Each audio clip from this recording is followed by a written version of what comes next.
En este vídeo vamos a hablar de aspectos relacionados con el módulo Planificación e Iniciativa Emprendedora en Pequeños Negocios o Microempresas. Estamos en la unidad formativa 18-19 y vamos a hablar de la primera unidad de aprendizaje que tiene que ver con la constitución y elaboración del plan de negocio. Al final, de lo que se trata es de aquellos aspectos que tienen que ver con la puesta en marcha del negocio. Bien, lo primero que tenemos que tener en cuenta es un poco cómo se clasifican las empresas. Estamos poniendo en marcha un negocio. Ya hemos visto en la unidad formativa anterior los aspectos relacionados con las características personales, con la idea, y aquí ya estamos en el momento de poner de verdad en marcha el negocio, de tomar las acciones, digamos, económicas, administrativas, etcétera, que nos permiten arrancar la actividad económica. Para ello también tenemos que saber entonces qué tipos de empresas hay para saber luego cómo encajar la forma jurídica de dichas empresas.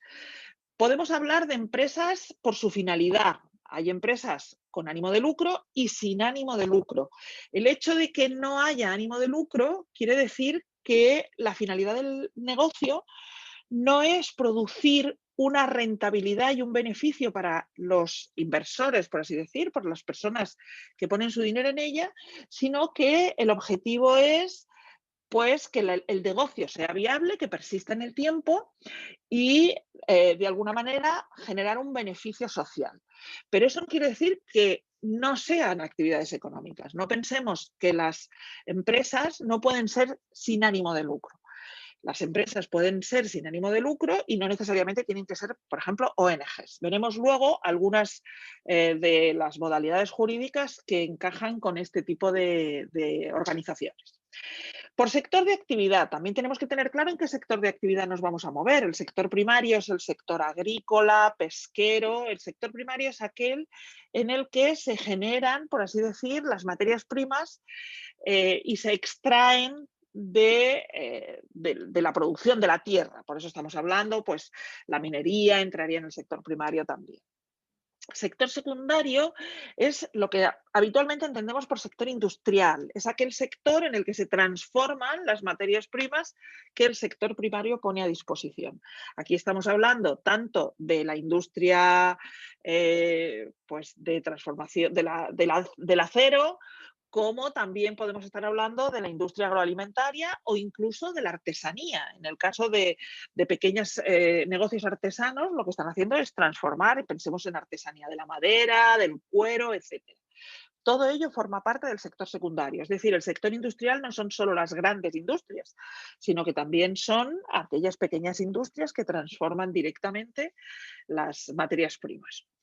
El sector terciario es lo que normalmente llamamos sector de servicios, es el sector en el que se proporcionan servicios a las personas y organizaciones que forman parte de los otros sectores.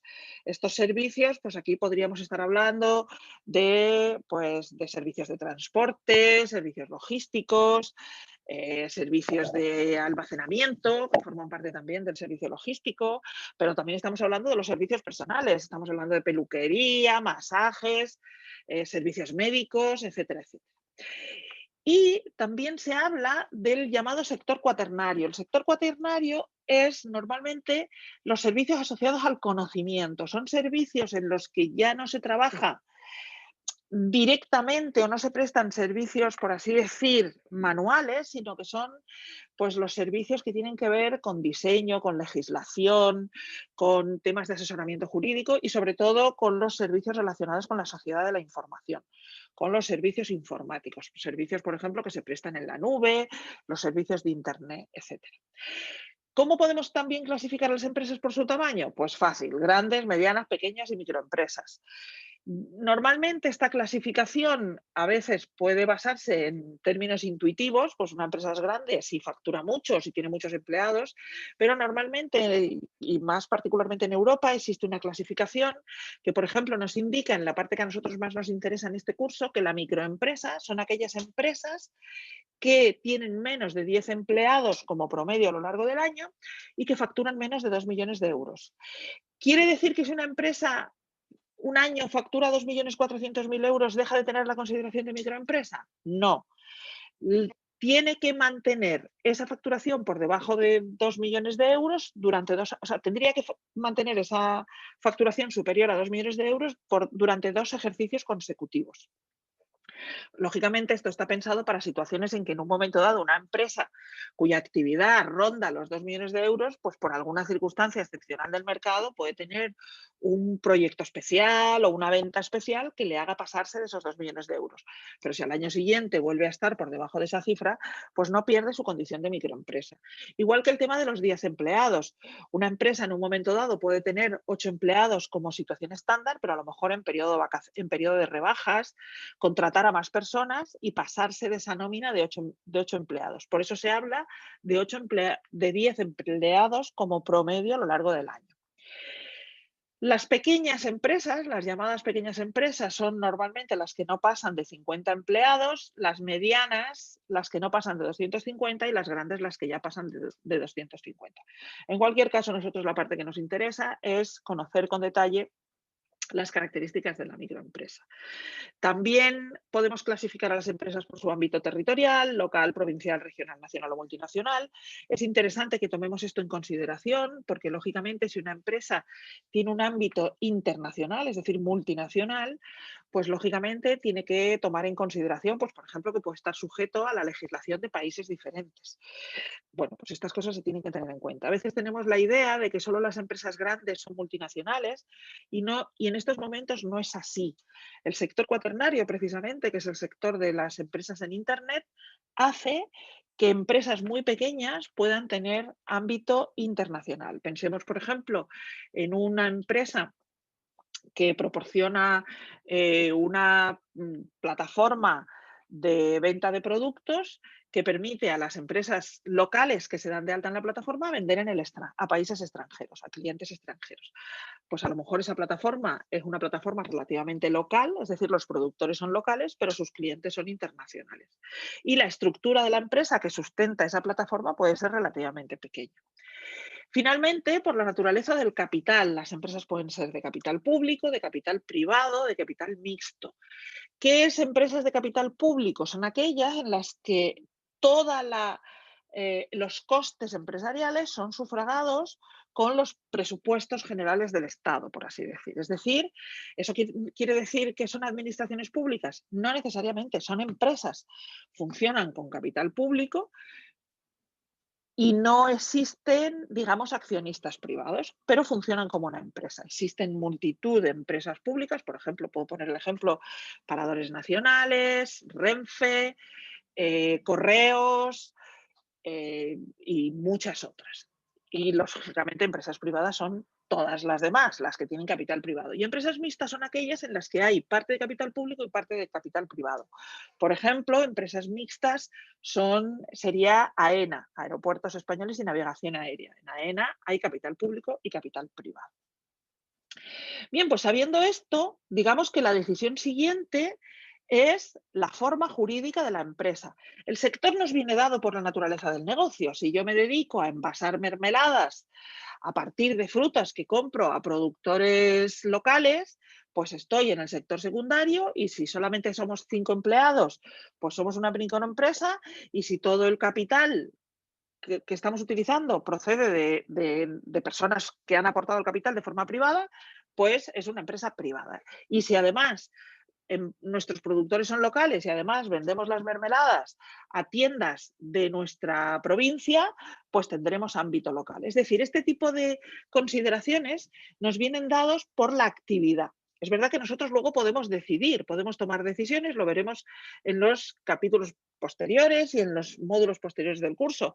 Como una empresa puede en un momento dado plantearse el decir, oye, aunque mis proveedores son locales y yo sea pequeño, pues estas mermeladas que estoy vendiendo quiero venderlas en tiendas de Alemania. Y entonces me convierto en una empresa multinacional.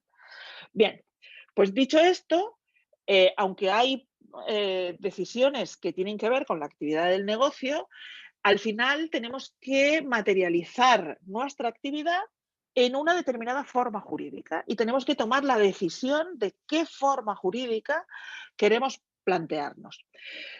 Antes de pasar a ver las diferentes formas jurídicas que existen, quiero ver cuáles son los criterios. Los criterios que tenemos que tomar en cuenta para decidir la forma jurídica son fundamentalmente estos 4. El primero, el nivel de responsabilidad que se quiere o se puede asumir. Las personas promotoras del negocio pueden decidir que si la empresa, o sea, si el negocio pues tiene algún tipo de dificultad o tiene algún tipo de problemas, no quieren asumir el coste personal, es decir, con sus bienes personales, que puede suponer pues las dificultades que pueda tener la empresa. En ese sentido, hablaríamos entonces de responsabilidad limitada. Es responsabilidad limitada aquella en la que los deudas y las obligaciones que contrae la empresa son, responde de ellas la propia empresa y no los partícipes, por así decir. Mientras que hablamos de responsabilidad ilimitada cuando el promotor del negocio responde con todo su patrimonio, el promotor o promotores del negocio responde con todo su patrimonio de las obligaciones en las que incurre la empresa. Pensemos sobre todo de obligaciones de tipo económico y entendamos que esas obligaciones van a ser deudas. Otro criterio que tenemos que tomar en consideración, el número y vinculación de las personas titulares del negocio, es decir, cuántas personas vamos a ser titulares del negocio. Si somos varias personas, posiblemente nos interesará una forma jurídica en la que quede bien claro la participación que cada uno de nosotros vamos a tener en el negocio, porque a lo mejor no todas esas participaciones son a partes iguales, porque no todas las personas están aportando al negocio de la misma manera. Pero no solo eso, además hay que tomar en consideración si los socios promotores del negocio además van a ser trabajadores. Veremos luego que tener esta idea de si los socios promotores van a ser trabajadores abre posibilidades que si no van a ser trabajadores, pues no están disponibles. El capital inicial a desembolsar, es decir, cuánto el inicio del negocio se va a hacer con un capital que va a hacer falta desembolsar para poner el negocio en marcha. Y bueno, pues dependiendo de qué capital vayamos a desembolsar, tenemos diferentes opciones. Hay límites por debajo de los cuales pues la forma jurídica nos viene condicionada. Lo veremos también a continuación.